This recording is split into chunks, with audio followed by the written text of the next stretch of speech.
So we're gonna do a real quick video of the F-150 that we have that we're using for the shop. This is a 2017 F-150. Obviously the 4-door, it's got a Coyote in it. As it's a 17, it's only a 6-speed automatic trans.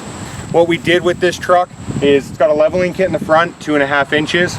It's got 33-inch tires on a 20-inch rim. These are a -44 offset, so they do stick out of the truck quite a bit, but that's the look we were going for. We also did an exhaust that was custom made by us. We did a K&N filter and a Bully Dog tuner. So the reason we got this truck was it was one they had on the lot that was kind of close to the options that we wanted. We wanted 373 gears, as we knew we were going to do a leveling kit in 33s. This one only has 331. The other thing that I wish it had was the tailgate step. Being leveled, it's not really high, but it's still kind of a pain in the butt to get in and out of the bed.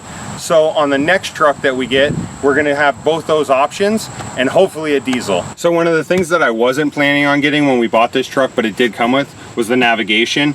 The factory nav really adds a lot to the dash, and it's kind of nice to be able to have it. We do a lot of road trips, so it's nice being able to know where you're going. I did want the console, and I wanted the console shift. That was one of the things that I was pretty sticky on. And that's about it for the inside of this thing. I mean, it's pretty plain. There's nothing too crazy, but hopefully the next one will be a little bit of a step up.